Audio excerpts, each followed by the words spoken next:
నమస్తే welcome to special debate. తెలంగాణలో 6 గ్యారెంటీల అమలయ్యాయని ప్రభుత్వం బలంగా చెబుతుంది. విపక్ష పార్టీ బీఆర్ఎస్ మాత్రం హామీలను నిర్వ్యారం చేశారని ఆరోపిస్తుంది. అన్ని 420 హామీలంటూ ఎద్దేవా చేస్తోంది. గులాబీ దళానికి అదే స్థాయిలో కౌంటర్ ఇస్తున్నారు. ఇంతకీ తెలంగాణలో కాంగ్రెస్ హామీ ఇచ్చిన 6 గ్యారెంటీలు నిజంగానే అమలయ్యాయా? పథకాలు పదిలంగా లబ్ధిదారులకు చేరుతున్నాయా? వాటి అమలుకు నిధులు ఉన్నాయా? ఇలాంటి ఆసక్తికర అంశాలపై మాట్లాడేందుకు ప్రస్తుతం మనతో పాటు ఉన్నారు మాజీ MP, Telangana finance commission corporation chairman Sirisilla Rajaiah గారు. వారిని అడిగే తెలుసుకుందాం. నమస్తే అండి. నమస్కారం. బాగున్నారా? బాగున్నామండి. మీరు ఎలా ఉన్నారు? చాలా రోజుల తర్వాత ఇంటర్వ్యూకి రావడం జరిగింది. చాలా సంతోషం అండి వచ్చినందుకు. Thank you. యాక్చువల్గా మనకి ఇప్పుడు చూసుకున్నట్లయితే తెలంగాణ రాష్ట్రంలో 6 గ్యారెంటీల అమలుకి సంబంధించి బాగా ప్రచారం జరుగుతుంది. ఇచ్చిన 6 గ్యారెంటీలు అమలు చేస్తున్నామని ప్రభుత్వం అంటే అటు ప్రతిపక్షాల నుంచి, ఎస్పెషల్లీ బీఆర్ఎస్ పార్టీ నుంచి మీకు తీసుకున్నట్లయితే కనుక అమలు ఎక్కడైంది చూపించండి అంటున్నారు. నిజంగానే 6 గ్యారెంటీలు అమలయ్యాయని మీరు అనుకుంటున్నారా? ఇందులో నేను ఒక ఫైనాన్స్ కమిషన్ చైర్మన్గా రాజకీయాలు ఎక్కువ చొరబాటు చేసి మాట్లాడకూడదు, కానీ జరుగుతున్న పరిణామాలను చెప్పవలసిన బాధ్యత మాత్రం ఉంది. ప్రభుత్వం అమలు చేస్తున్నటువంటి కార్యక్రమాలలో ఉదాహరణకి రుణమాఫీ తీసుకుంటే గతంకు ఇప్పటికి కంపేర్ చేసుకోవాలని మాత్రం విజ్ఞప్తి చేస్తున్నాను. గతంలో రుణమాఫీ అంటే రుణం తీసుకున్న వాళ్ళకి కనుక మాఫీ జరిగితే మళ్ళీ ఫ్రెష్గా రుణం రెన్యువల్ అవుతుంది. రెన్యువల్ అయితే ఆ డబ్బు వస్తే వాళ్ళు ఎరువులు, పురుగు మందులు, విత్తనాలు కొనుక్కొని వ్యవసాయానికి ఉపయోగించుకుంటారు. కానీ 25% 10% ఇస్తే రెన్యువల్ కాదు. రెన్యువల్ కాకపోతే వాళ్ళకు రావాల్సిన రుణం రాకపోతే వాళ్ళకు పెట్టుబడి సహాయం అందది. దీన్ని ఏమంటారంటే లేకున్నా మంచుకుండు, ఉంటేనే పూర్తి ఇవ్వాలి, రెన్యువల్ అవుతుంది, నాకు సాయం చేసినట్టు అయింది. అమ్మ పెట్టకపోయే అడుక్కు తిననీయకపోయాను అన్నట్టు ఉంటే అది మంచి పద్ధతి కాదు. ఇచ్చిన కాడికి కరెక్ట్గా వాళ్ళకి ఇస్తే రెన్యువల్ అయిన రుణాలను లెక్క తీసుకుంటే అమలు అవుతుందా లేదా తెలుస్తుంది. ఆ పర్సంటేజ్ తీసుకోవాల్సిన అవసరం ఉంది అనేటువంటి మాట గుర్తు చేస్తా ఉన్నాను. ఏది ఏమైనప్పటికీ కూడా వ్యవసాయాన్ని మనం, ఏ ప్రభుత్వం ఇచ్చినా వ్యవసాయాన్ని మనం బలోపేతం చేయవలసిన, రైతును బలోపేతం చేయవలసిన అవసరం ఉంది. ఎందుకనంటే ఒక హోటల్ కనుక ఒక ప్రాంతంలో నడవకపోతే మూసేసుకుంటాడు, ఒక వ్యాపారం కనుక నడవకపోతే మూసేసుకుంటాడు, బట్టల దుకాణం నడవకపోతే మూసేసుకుంటాడు, కిరాణా దుకాణం నడవకపోతే మూసేసుకుంటాడు. వ్యవసాయం కనుక లాభసాటిగా లేకపోతే మూసేసుకుంటే ఇక్కడున్న ప్రజానీకం కానీ, ఈ భారతదేశ ప్రజానీకం కానీ ఏమి తింటారు అని అర్థం చేసుకోవాల్సిన అవసరం ఉంది. 1944, 45, 46 స్వతంత్ర పూర్వం, స్వతంత్రం వచ్చిన తొలినాళ్ళల్లో బెంగాల్ ఫెమైన్ గుర్తు చేసుకోవాల్సిన అవసరం ఉన్నది. ఆకులు, కాయలు, గడ్డలు దొరకక, తిండి గింజలు లేక, రేగడి బురద నాకి ఒర్రి ఒర్రి ఒర్రి లక్షలాది మంది ప్రజానీకం చనిపోయిన రోజుల నుంచి ఈరోజు గిన్నె మధ్యలో పెట్టుకొని చుట్టూ కూర్చుని తినేటువంటి పరిస్థితి తీసుకొచ్చినటువంటి పరిస్థితులు వచ్చినాయి. ఇంకా వాళ్ళను బలోపేతం చేయకపోతే మాత్రం వాళ్ళు కనుక వ్యవసాయం దండగా అన్నారనుకో, ఇంకా మనం ఎక్కడ దిక్కులేని పరిస్థితులు అవుతుంది. ఎందుకంటే భారతదేశ జనాభా అత్యధిక జనాభా కలిగిన దేశం. ఈ దేశంకు వాళ్ళమే జనాభాని నేను గుర్తిస్తాను. ఎందుకనంటే ఏదైతే సహజ సంపదను అభివృద్ధి చెందింపజేశామో, 2 క్వింటాలు వండే వరి ధాన్యాన్ని తీసుకెళ్ళి 30 క్వింటాలకు 40 క్వింటాలకు ఎట్లా తీసుకొచ్చామో, అదే రకంగా మానవులలో ఉన్నటువంటి అంతర్లీనంగా దాగి ఉన్న శక్తిని, యుక్తిని, సామర్థ్యాన్ని బయటికి తీసుకువచ్చి సమాజ ఉద్ధరణకు, కుటుంబ అభివృద్ధికి కనుక వాడుకుంటే భారతదేశాన్ని జయించే శక్తి ఈ ప్రపంచంలో ఏ దేశంలో లేదు. మానవులు ఎక్కువ ఉన్నారని భయపడవలసిన అవసరం లేదు. వాళ్ళను మెరుగుపరచవలసిన అవసరం ఉన్నది, వాళ్ళ స్కిల్ ఇండ్యూస్ చేయవలసిన అవసరం ఉన్నది, వాళ్ళ యొక్క జ్ఞానశక్తిని పెంచవలసిన అవసరం ఉన్నది, భుజశక్తిని పెంచవలసిన అవసరం ఉంది అనేటువంటి మాట ఈ సందర్భం గుర్తు చేస్తూ ఉన్నాం. ఓకే, మీరు రైతుల గురించి మాట్లాడారు కాబట్టి అదే రైతుల అంశానికి మాట్లాడతాను.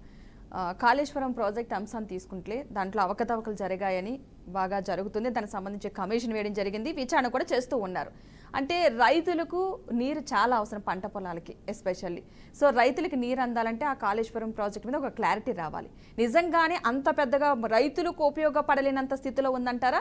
పర్వాలేదు, రైతులకు ఉపయోగించవచ్చని చాలామంది ఇంజనీర్లు చెబుతున్నారు కాబట్టి సో దాన్ని కూడా ఉపయోగించవచ్చా? నేను మీ మాటలనే చెప్తాను, ఎందుకంటే నేను మళ్ళీ చొరబడకూడదు కాబట్టి. విచారణ జరుపుతున్నారు అంటే ఏమో జరిగింది, అక్రమ సక్రమమా, దాని మీదనే విచారం జరుగుతూ ఉంది. అవును. గతంలో మీరు బేరీజ్ వేసుకోవాలి.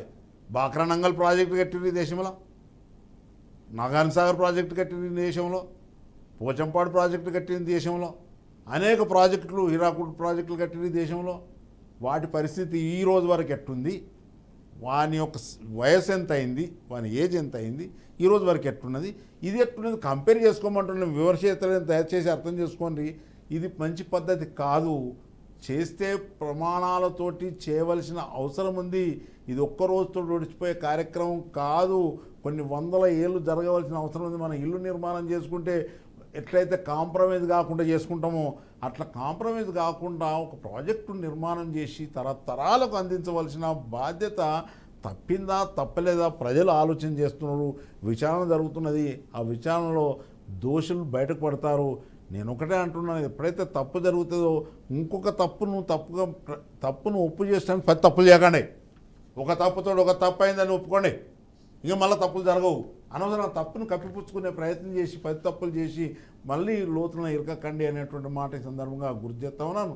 అది ఏ పద్ధతిలో పోయింది, ఎందుకు పోయింది, లేకుంటే మనకు ప్రాణహిత చేవెల్లో ఉండే అది దాని సాయిల్స్ టెస్ట్ చేసిండ్రు, అన్ని రకాల ఆలోచనలు చేసిండ్రు. DPR 1 అయిపోయింది, DPR 2 అయితే ఉండే. నేను ఎంపీగా ఉన్నప్పుడు DPR 2 ఫైనల్ దశలో ఉండే.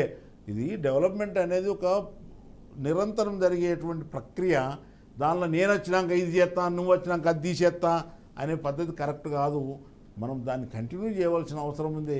ఎవరు చేస్తే వాళ్ళకే పేరు వస్తుంది అనేటువంటి భావన, విస్తృతమైనటువంటి భావన ఉండాలి. అని మన వ్యక్తిగతమైన రాజ్యం కాదు, వ్యక్తిగతమైనటువంటి పదవులు కావు ఇవి. ప్రజలు ఇస్తే వచ్చే పదవులు, ప్రజలు తీసేస్తే పోయే పదవులు, కానీ శాశ్వతంగా మన వెనుక ఉండేది మనం చేసినటువంటి పనులు. కాబట్టి ఆ పనులు నాణ్యతగా చేసి ఫలానా పని చేసిండు అని అనిపించుకునే ప్రయత్నం జరగవలసిన అవసరం ఉంది అనేటువంటి మాట ఈ సందర్భం గుర్తు చేస్తా ఉన్నాను. అంటే ఎంత మనం పొలిటికల్గా మాట్లాడుకోకపోయినా కొన్ని విషయాలు మాట్లాడుకోవాలి. అంటే పథకాలు అన్నది అది చూపించి మనం కాంగ్రెస్ పార్టీ అధికారంలోకి రావడం, ప్రజలు నమ్మి ఓట్లు వేయడం కూడా జరిగింది. ఈ పథకాల అమలు గురించే మాట్లాడుకుందాం. ఎంతమంది ఈ పథకాల వల్ల సంతోషంగా ఉన్నారనుకుంటున్నారు ప్రజలు? మీరు ఇప్పుడు ప్రజల యొక్క ప్రజల యొక్క మనోభావాలు మనం చూస్తేనే, కళ్ళల్లో చూస్తేనే అర్థమవుతూ ఉంది. జరుగుతూ ఉన్నాయని చెప్తా ఉన్నారు, జరుగుతూ ఉన్నాయి. గతంలో అయితే దాని ఊసే లేదు, దాని మాటే లేదు. అవి ఏంటి అని నేను 12 చెప్పగలుగుతా. అది చెప్పడం మంచిది కాదు, అందరికీ తెలుసు. ఇదివరకు చెప్పి నోరు అరిగిపోయింది కాబట్టి వాటి జోలి లేదు. ఇప్పుడు వాళ్ళు ఏం చేస్తున్నారంటే నేను ఒక మాట కూడా వాళ్ళకు అర్హత లేని మాటలు మనం చేసి చూపించి ఇంకోళ్ళు చేయమని అనాలి. నువ్వు చేసి చూపించినావు ఏదన్నా ఒక్కటి, నువ్వు ఎంతసేపు నువ్వు చేసి చూపించు, వెళ్తుని విమర్శించుడు కాదు. నేను ఇది చేశాను, నేను ఇది హామీ ఇచ్చాను, నేను ఇది చేశాను.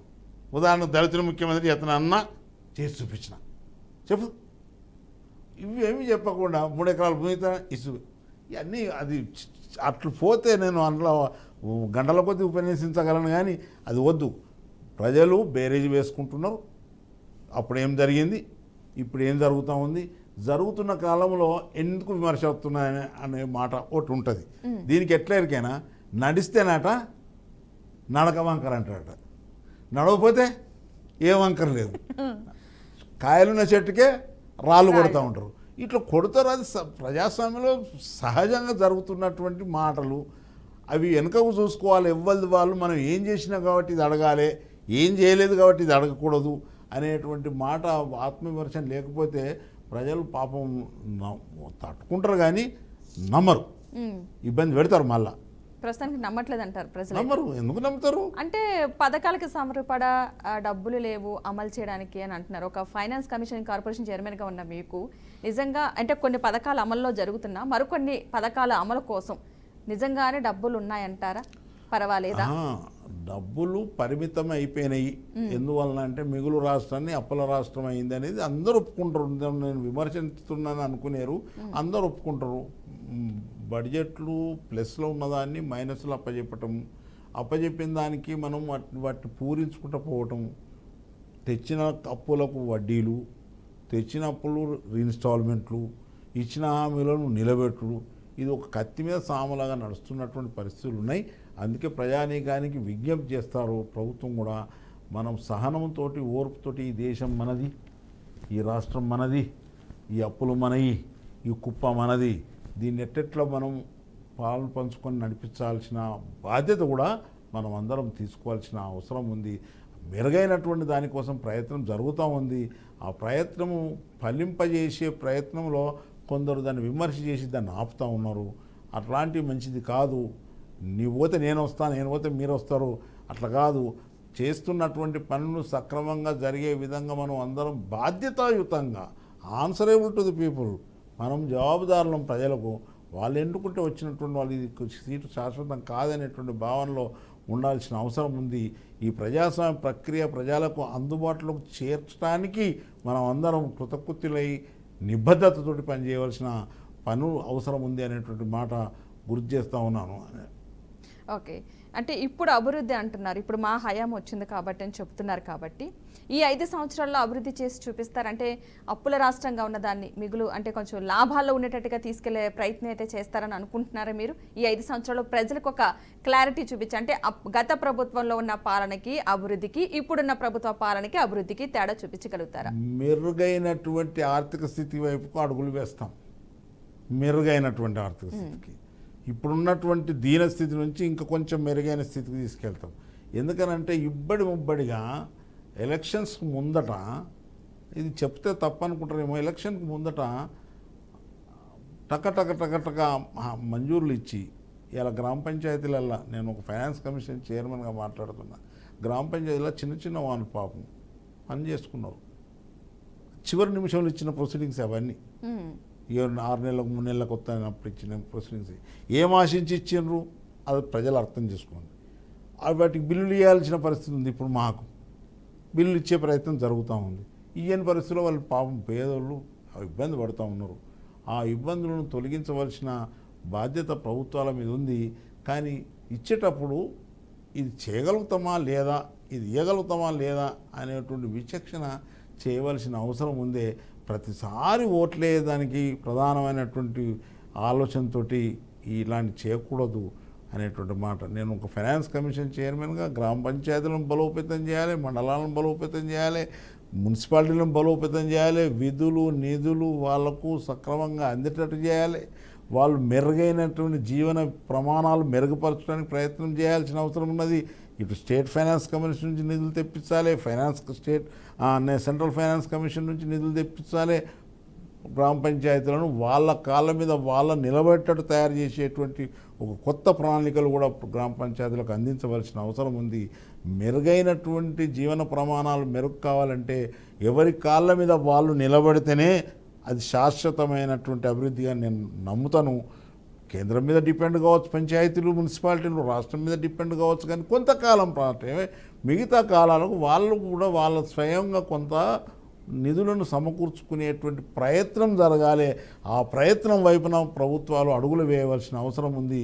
ఇలా స్వర్గీయ రాజీవ్ గాంధీ గారు 73, 74 రాజ్యాంగ సవరణ తీసుకొచ్చి ప్రజలే ప్రభువులు అనిపించి, గ్రామ స్వరాజ్యమే దేశ స్వరాజ్యం అనిపించే విధంగా మహిళలకు కూడా రిజర్వేషన్ ఇచ్చి వాళ్ళ స్పెక్టేటర్లు కాదు పరిపాలకులు అని అనిపించేటువంటి స్థితికి తీసుకువచ్చి, ఇలా ఎక్కడో పీట మీద కూర్చుండలేని పరిస్థితులు ఉన్నటువంటి గ్రామాలలో ఉన్నటువంటి మహిళలను తీసుకొచ్చి ఆ ఊరిలో సర్పంచ్ చేసి కుర్చీ మీద కూర్చుని ఎదుటోళ్ళతో మాట్లాడినటువంటి స్వేచ్ఛ స్వాతంత్రాలు రాజ్యాంగ స్ఫూర్తికి అనుకూలంగా చేసినటువంటి పరిస్థితులు ఉన్నాయి. దానిలో భాగంగానే నన్ను ఇవాళ స్టేట్ ఫైనాన్స్ కమిషన్ ఏర్పాటు చేయడం జరిగింది, రిజర్వేషన్లు పెట్టడం జరిగింది అనేటువంటి మాట ఈ సందర్భంగా గుర్తు చేస్తూ ఉన్నాను.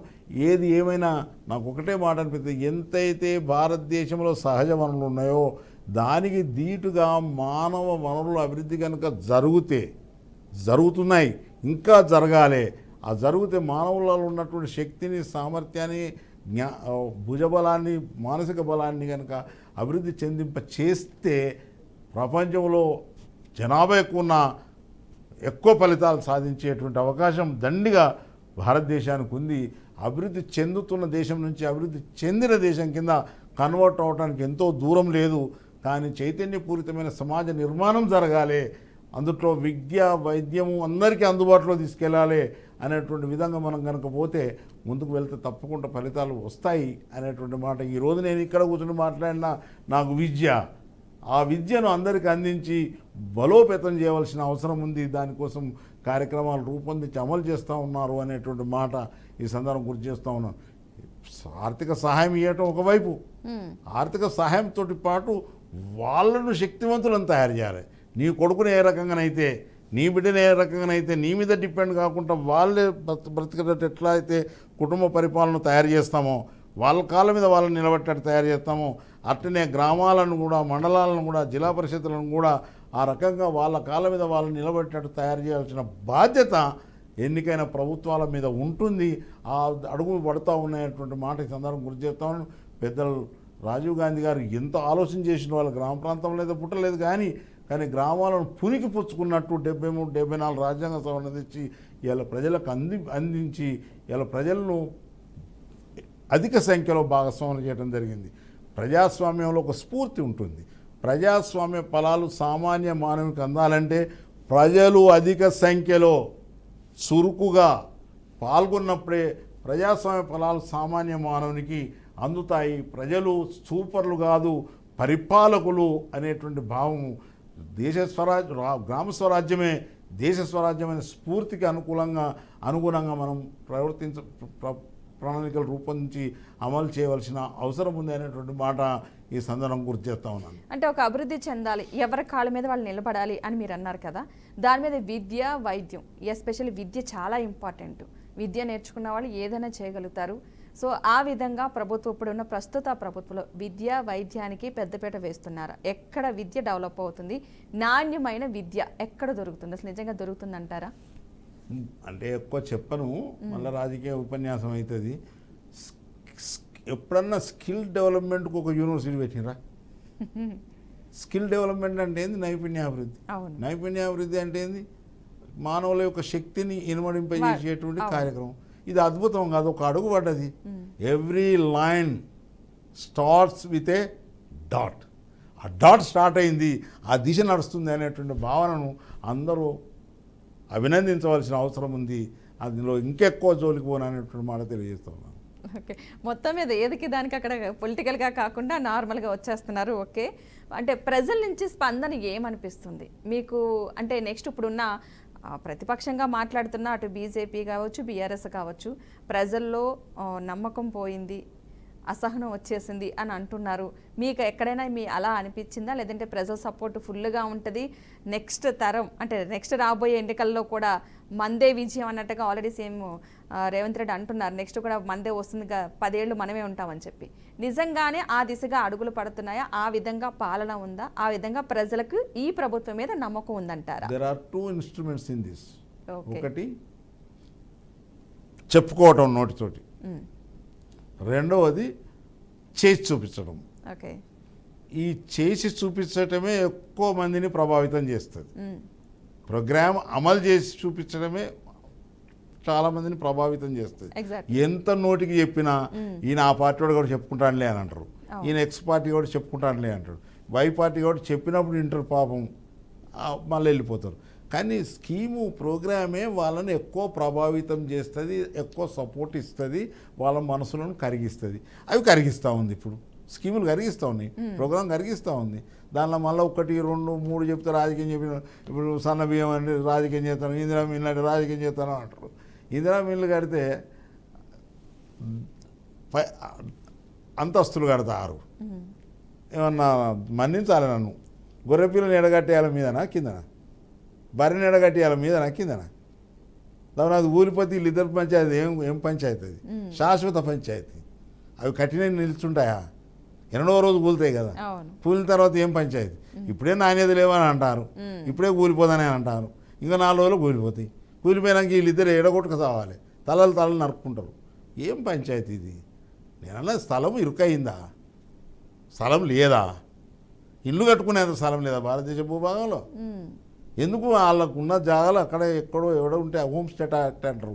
మేము ఇదివరకు ఏం చేసినా కాలనీ నిర్మాణం చేసాను కదా, ఎందుకంటే మురుగునీరు సౌకర్యం ఉండాలి, ఎలక్ట్రిసిటీ సౌకర్యం ఉండాలి, రోడ్డు సౌకర్యం ఉండాలి, ఇరుకు గల్లీలు ఉండొద్దు, మురుగు వాసనలు ఉండొద్దు అని కాలనీ కట్టినాం. కాలనీ కట్టే వరకు ఊరవతలకి పోయింది. ఊరవతలు పోతే కొన్ని ఊళ్ళల్లో ఆ ఊరవతలు ఉన్నది కాబట్టి మేము పోమన్నారు. పోమంటే ఏం చేసాను, అనుభవంతో వాళ్ళకి కనుక ఇంటి దగ్గర వాళ్ళకు జాగా ఉంటే ఆ ఇండ్లలోనే కట్టుకోమను అని మళ్ళీ సడలింపు చేసినాం. ఇది ఓవర్ ఎక్స్పీరియన్స్ తోటి వచ్చినటువంటి కార్యక్రమం. నేను ఒక అధికారిగా చెప్తాను, ఎక్స్పీరియన్స్ తోటి వచ్చినటువంటి కార్యక్రమం. ఎక్స్పీరియన్స్ మానవుని జీవన విధానాన్ని మెరుగుపరచుకుంటూ పోతుంది అనుభవం. ఈ అనుభవంలో ఉన్నటువంటి దాన్ని విడిచిపెట్టి కొత్త ప్రయోగాలు చేసి మీరు ఇల్లు కట్టుకుంటారు. ఉదాహరణ చెప్తా, మీరు ఇల్లు కట్టుకుంటారు, ఒక ఫ్లాట్ కొనుక్కుంటారు. కొనుక్కోగానే స్లాబ్ పడంగానే పోతారు, బుక్ చేసుకుంటారు. బుక్ చేసుకున్నాక శానిటరీ ఫిట్టింగ్స్ నేనే చేయించుకుంటా, నువ్వు ఇచ్చేది ఇయ్యి. కిటికీలు నేనే తెచ్చుకుంటా, నువ్వు ఇచ్చేది ఇయ్యి. బండలు నేనే వరుసుకుంటా, నువ్వు ఇచ్చేది ఇయ్యి అని అంటారా లేదా? దయచేసి అర్థం చేసుకో, అంటారా లేదా? అది నాది కాబట్టి నేను చేసుకుంటా అంట అన్న. నేను చదువుకున్నోని, యోగ్యత ఉన్నోని, డబ్బు ఉన్నోనే బుక్ చేసుకున్న వెంటనే అన్నీ నేనే సమకూర్చుకుంటా అని మెరుగైనటువంటి ఆలోచన చేస్తాను. అట్లనే ఇల్లు పేరు పెట్టినాక ఇది పోసేది అని పేరు పెడితే మంచిగా కట్టుకుంటాడు, మంచి ఇటుక తెచ్చుకుంటాడు, మంచి డోరు తెచ్చుకుంటాడు, మంచి నల్ల పెట్టుకుంటాడు. ఇట్లా చేయవా? చేయక నువ్వు కట్టి అలా అప్పచెప్తావు. ఏంది చేపలు పట్ట నేర్పినావా, చేపలు పంచ నేర్పినావా? ఇదేదో శాస్త్రీయ సపోర్ట్ ఉందా దీనికి అంటున్నా నేను. బాధపడకండి దయచేసి, నేను శాస్త్రీయంగా ఆలోచన చేస్తున్నా తప్ప రాజకీయం కాదు ఇది. నీకు పేరు పెట్టి కనుక ఇల్లు ఇస్తే ఎట్లయితే ఫ్లాట్ బుక్ చేయగానే లేకుంటే విల్లా బుక్ చేయగానే మెరుగైనటువంటి ఆలోచన చేస్తామో అదే ఇల్లు పెడితే ఆడు మంచిగా క్యూరింగ్ చేసుకుంటాడు, మంచి ఇటుకలు పెట్టుకుంటాడు, మంచిగా కట్టుకుంటాడు, తలుపులు మంచిగా చేయించుకుంటాడు, ఇంకొద్దిగా మెరుగ్గా ఆలోచన ఇది నాది అనుకుంటాడు. ఇప్పుడు ఎవరు కూడా నాది అనుకుంటలేరు. ఇచ్చేదాకా నాదే కాదు, ఇచ్చినాక వరకు అన్ని పెంకులు వేసి కూలిపోయే పరిస్థితులు ఉన్నాయి. ఏం చేసినట్టు బిడ్డ? నేను ఇది బాధ తప్ప హృదయంతో చెప్తున్నా తప్ప రాజకీయం కాదు. అది శాస్త్రీయమైనటువంటి ఆలోచన లేక చేసినటువంటి పనులు. ఇది ఎవరు సలహా ఇచ్చిండ్రు, ఎందుకు ఇచ్చిండ్రు? పాపం ఆయన మంచోడే, ఎందుకు ఇచ్చిండో సలహాలు? ఆయన సొంతమా లేకుండా ఎవరైనా సలహా ఇచ్చి జడగొట్టినరా? ఇదే నాకు అర్థం కాలేదు. ఇది మంచి పద్ధతి కాదు అనేటువంటి మాట. ఇట్లా అనేక తప్పిదాలు. నేను అందుకే రాజకీయాల జోలికి పోను. ఆ రాజకీయాలలో పోతే గంటల కొద్ది చెప్తా, ఒక్కొక్కటి ప్రతి విషయంలో చెప్తా నేను. అది మంచి పద్ధతి కాదు అనేటువంటి ఆలోచన చేస్తూ ఉంటా. ఇలా మేము వెనకట అనుభవంతో చేసినటువంటి పనులు, బర్రెలు కొనిచ్చినా మొదలు గౌడి బర్రెలని ఎక్కడికి తెచ్చినాం, తెచ్చిపోయినాయి. అరే ఈ ప్రాంతంలో ఉండలేవు, ఆగ్రో క్లైమాటికల్ కండిషన్ అంటారు దాన్ని. ఈ ఆగ్రో క్లైమాటికల్ కండిషన్లో అది సూట్ అయితే లేదు కాబట్టి ఆ బర్రె ఎండిపోతుంది. కాబట్టి ఇక్కడ ఉన్నటువంటి మెరుగైన తీసుకొస్తాం అని ఆలోచన చేసినాం. అట్లా అనుభవం నేర్పింది అంటున్నా. అనుభవం నేర్పితే నేర్చుకుంటూ పోయినాము. ఇవాళ ఒక్కటే రోజు మనం మార్పులు తీసుకురాలేము కాబట్టి అనుభవంతో మార్పులు వచ్చిన దాన్ని కంటిన్యూ చేయాలంటున్నా. దానిలో మెరుగుపరిచే ప్రయత్నం చేయాలి. దానిలో విస్తృతమైన చర్చ జరగాలి. కావాల్సిన శాస్త్రం ఉన్నది, శాస్త్రజ్ఞులు ఉన్నారు, మానసిక శక్తి ఉంది మనలో, కావాల్సినంత మంది సలహాలు ఇచ్చే మేధావులు ఉన్నారు నా దేశంలో. ఇలా ప్రపంచంలో కూడా ప్రపంచ దేశాలలో కూడా సలహాలు ఇచ్చేటువంటి వాళ్ళు మన దేశ రేస్ పోయి అమెరికాలో ఆధిపత్యం చెలాయించేటువంటి పరిస్థితులు ఉన్నాం. ఇలా చంద్రమండలానికి పోయే పరిస్థితులు ఉన్నాం. ఇలా అన్నీ మాస్టర్ చేసి అందరికీ ఆదర్శంగా ఉన్నటువంటి జ్ఞాన సంపద నా దేశంలో ఉన్నది. ఆ జ్ఞాన సంపదను వాడుకునే ప్రయత్నం చేస్తలేరు ఏ ప్రభుత్వాలైనా కానీ. చర్చలు జరగాలి. అంటే తెలంగాణ ఉద్యమంలో మీరు ఒక పాత్ర పోషించారు. ప్రత్యేక తెలంగాణ ఖచ్చితంగా కావాలని. నిజంగా ప్రత్యేక తెలంగాణ వచ్చాక మీరు అనుకున్నట్టుగా తెలంగాణ అభివృద్ధి పదంలో పోతుందా? అంటే ఎందుకోసం కొట్లాడి తెచ్చుకున్న తెలంగాణని అందుకోసం ఉపయోగపడుతుందా, లేకపోతే ఎలా ఉందంటారు? తెలంగాణ రాష్ట్రం అనేది అనివార్యము, అది తప్పకుండా రావాల్సిందే అవసరం ఉంది. ఎందుకు అని మళ్ళీ మీరు అడగాలి నన్ను. ఇప్పుడు ఒక హై స్కూల్లో ఒక మంచి కాంపిటేటివ్ స్కూల్ చైతన్య జూనియర్ కాలేజీలో ఫస్ట్ క్లాస్ స్టూడెంట్ను సెకండ్ తరగతి అంటే సెకండ్ గ్రేడ్ స్టూడెంట్ను థర్డ్ గ్రేడ్ స్టూడెంట్ను కలిపి కనుక బోధన చేస్తే ఆత్మన్యూన్యతాభావంతో ఉన్నటువంటి థర్డ్ గ్రేడ్ స్టూడెంట్కు మార్కులు రావు. కాబట్టి దాన్ని సెగ్రిగేట్ చేస్తారు క్లాస్ వైజ్. ఇది ఎంసెట్ బ్యాచ్, ఇది ఈ బ్యాచ్, ఇది ఫస్ట్ క్లాస్ బ్యాచ్, ఇది సెకండ్ బ్యాచ్ అని అట్లా సెగ్రిగేట్ చేసి కోచింగ్ ఇస్తారు. అట్లనే ధనవంతమైన ప్రాంతం, అభివృద్ధి చెందిన ప్రాంతం, పేద ప్రాంతం, ఈ రెండు కలిపి అభివృద్ధి చేస్తే సాధ్యం కాదని సెపరేట్ చేసినాం. ఈ శాస్త్రీయంగా నన్ను అందరూ అంగీకరిస్తారని నేను అనుకుంటున్నా. ఈ శాస్త్రీయమైన ఆలోచన, ఇది రాజకీయమైన ఆలోచన. అందువలన తెలంగాణ రాష్ట్రం అవసరమైంది. నంబర్ 1. ఈ ఎప్పుడైతే అవసరమైందో ఇచ్చిన పార్టీ, మాట ఇచ్చిన పార్టీ పవర్లో ఉన్నది. అదృష్టవశాత్తు నేను తెలంగాణ ఉద్యమకారునిగా ఉన్నటువంటి నేను హై స్కూల్ నుంచి తెలంగాణ కావాలనుకున్న పార్లమెంట్ మెంబర్ అయినా ఇచ్చిన పార్టీ అధికారం ఉన్నది. ఇచ్చేది తెచ్చేది కాంగ్రెస్ అని చెప్పిన కాబట్టి నేను ప్రభావితం చేయాలని నెవరని 11 మందిని జట్టుగట్టి ఉన్నాం. 11 మంది అయినా 500 మందిని ప్రభావితం చేయగలిగినాం. వాళ్ళ మనసు కరిగించగలిగినాం, మెప్పించగలిగినాం, ఒప్పించగలిగినాం, మాకు ఓటించగలిగినాం. ఇంట్లో ఒక్క ఉదాహరణ చెప్తాం మర్చుకు. యూపీఏలో భాగస్వామి అయినటువంటి శరద్ పవార్ గారి పార్టీ కూడా నా యూపీఏలో ఉంది. ఆయన నాకు సపోర్ట్ చేయాలంటే విదర్భ పంచాయతీ ఉన్నది. వెస్ట్ బెంగాల్ మమతా బెనర్జీ నా పార్టీ, కానీ ఆమె సపోర్ట్ చేయాలంటే గూర్ఖాలని పంచాయతీ ఉన్నది. ఈడ సపోర్ట్ చేస్తే నా సంగతి ఏందని రాష్ట్రం వాళ్ళు నిలదీస్తారు. అయినప్పటికీ కూడా అనేక భిన్నమైనటువంటి అభిప్రాయాలు వాళ్ళకు ఉన్నప్పటికీ కూడా వాళ్ళని ఒప్పించాం, మెప్పించాం, ఉద్యమాన్ని చూపించాం, ఆత్మ బలిదానాలు చూపించాం, త్యాగాలు చూపించినాం, వివక్షత చూపించాం. కళ్ళకు కట్టినట్టు 11 మంది పార్లమెంట్ లోపల, పార్లమెంట్ బయట అలుపెరుగని పోరాటం చేసి ఆ తెలంగాణను సాధించే క్రమంలో అనేక రూపాలు ధరించినాం, అనేక ఎత్తుగడలు వేసినాం. రాత్రి అంతా ఆలోచన చేసుడు, పొద్దుగల దాన్ని అమలు చేసుడు, స్పార్క్ లాగానే అలా చేసి ఒప్పించడం జరిగింది. రాజ్యసభలో పోయే బిల్లును లోక్సభకు కూడా తీసుకొచ్చాము. చాలామంది ఏమంటారంటే 1100, 1200 మంది చచ్చిపోయిన వీళ్ళు పాత అని అంటారు. ఒకవేళ ముందే ఇస్తే ఆ 25 మంది రాజీనామా చేస్తారు మా సహచరులు. రాజీనామా చేస్తే ఏమో పార్లమెంటు థిన్ మెజార్టీతో నడుస్తుంది. ఆ పార్లమెంట్ మీరు 15 లోక్సభ చూడండి, వెరీ థిన్ మెజార్టీ. వాళ్ళు 25 మంది రాజీనామా చేస్తే అవిశ్వాసం వస్తుంది, పార్లమెంట్ పడిపోద్ది. పార్లమెంట్ పడిపోతే తెలంగాణ బిల్లు ఎక్కడిది? అప్పుడు కనుక రాకపోతే ఇక తెలంగాణ రాసుకోవాల్సింది తప్ప చూసుకునేది లేకుండే. అలాంటి స్థితికి ఇలా రాకుండా ఉండాలంటే కొంత ఇబ్బంది జరిగింది. నా సహోదరులకు అప్పటికి కూడా చెప్పినాం, మేము మీ పార్లమెంటు సభ్యులుగా, మీ ప్రతినిధిగా మేము ఇక్కడ కొట్లాడతాం. మీరు ఆత్మ బలిదానాలు చేసుకోకండి. సచ్చి సాధించలేదు, చేయలేము, బ్రతికి సాధించుకుందాం బిడ్డలారా, మేము ఉన్నాం మీ ప్రతినిధులుగా, మేం చేస్తాం ఏం చేయాలనో అని చెప్పినప్పుడు కూడా కొంత జరిగిపోయింది. వాళ్ళందరికీ ఇవాళ నేను నా శోకతప్త హృదయంతో నివాళులు అర్పిస్తుండే తప్ప వేరే చేయగలిగింది ఏం లేదు. వాళ్ళను నిజంగా కూడా మంచి యోధులు, ఈ రాష్ట్రాన్ని తీసుకొచ్చుట్లో వాళ్ళు ఆత్మ బలిదానం చేశారు. నేను చేసిన ఏం త్యాగం చేసినా, ఉద్యోగం ఉన్నది, పార్లమెంట్ మెంబర్ను, నా బాధ్యత ఉన్నది, పని చేసిన. కానీ ఏది లేని వాళ్ళు పాపం ఆత్మ బలిదానాలు చేసుకున్నారు. వాళ్ళ కుటుంబాలను కూడా ఆదుకోవాల్సిన అవసరం ఉంది, దానికోసం ప్రణాళికలు చేయాల్సిన అవసరం ఉంది. ఆ లేని లోటును కూడా తీర్చడానికి ప్రభుత్వాలు పనిచేయాలి. దానికి విజ్ఞప్తి చేస్తూ ఉన్నాను నేను కూడా నా తరఫున. ఎట్లయితే స్వాతంత్ర సమరయోధులకు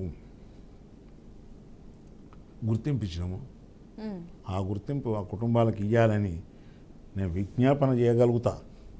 కానీ నేను శాసనం చేయలేను, విజ్ఞాపన చేయగలుగుతా. ఆ కుటుంబాలను ఆదుకోవాల్సిన అవసరం ఉంది అనేటువంటి మాట తెలియజేస్తాం.